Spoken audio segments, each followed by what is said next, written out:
What's up, guys? Welcome or welcome back.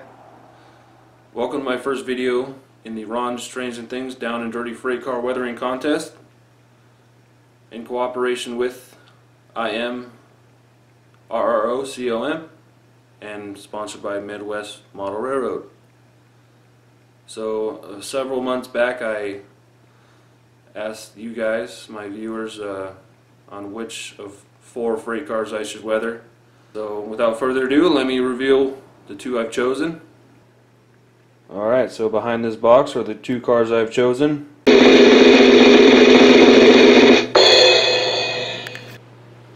Yo, Gumby. Dude, I told you freight cars, N-scale freight cars, not N-scale cars. Alright, Gumby, you can go, you're not much of a help.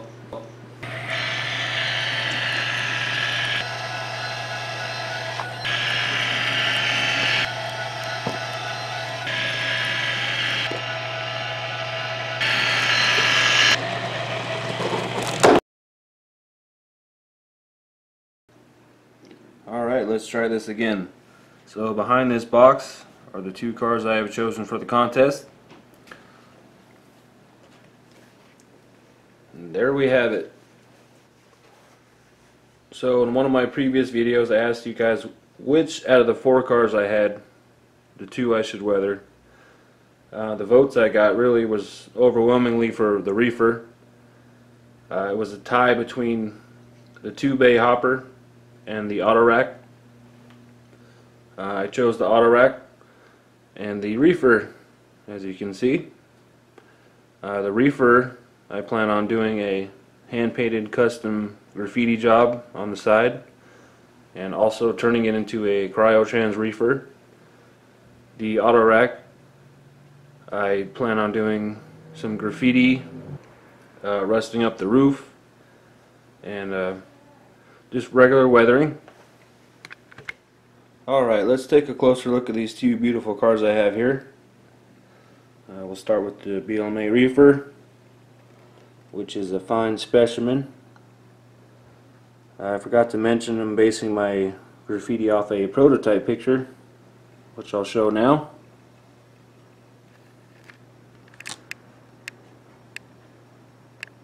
So this car is going to be hand painted and turned into a cryotrans reefer. On a side note, BLMA is what propelled me into N-scale. The modernness and the quality of the products they had was really encouraging, and just too bad the way Atlas is handling the whole thing. But good luck to Craig Martin, I guess. So I'm pretty excited about this car here. I think that's the first one I'll be doing. And this beautiful red caboose auto rack here with the see-through paneling, which is pretty cool. So I'll be doing like you know, the rusted roof effect up top, hand painted graffiti on the sides, or I may even do decals, I'm not sure. So I'm looking forward to both of them. And so some of the products I'll be using I will show you now.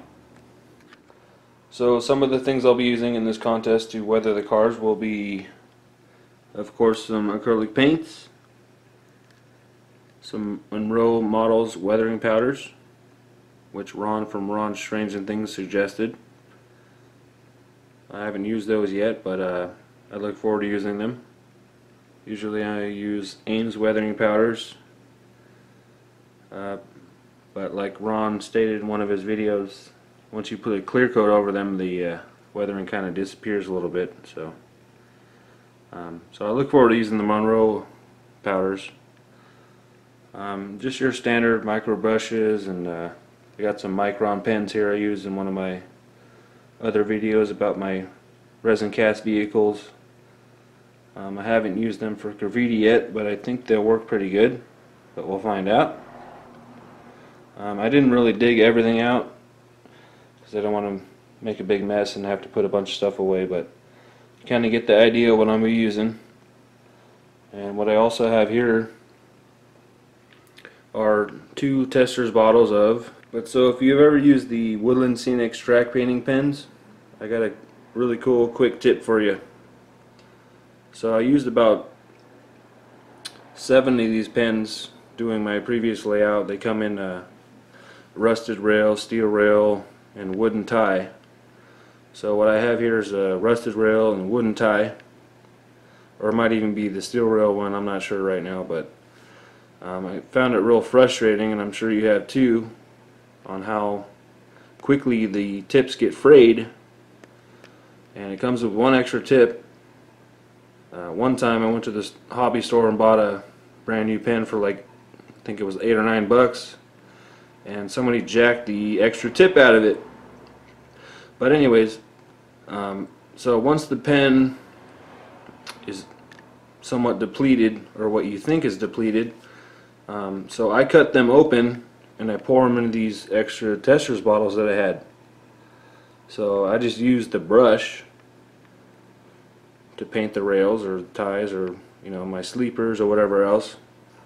I mean, there's still a huge amount of paint left in those things. Once you think they're done, you throw them away. But so that's just a quick tip if you're using those track painting pens, which are not bad. They work, and just make sure that your rails are clean. But anyway, so I'll be using those also. But that's about it for the stuff I'll be using for the contest. Like I said, I don't want to bring all my stuff out because I'm going to have to put it all away again. But this is my 2 cars that I'll be weathering for the contest, and I hope you guys are looking forward to it as much as I am. Alright guys, thank you so much for watching my first video on the ronstrainsnthings Down and Dirty Freight Car Weathering Contest. If you guys haven't heard about the contest, it runs through March 10th, HO and N scale.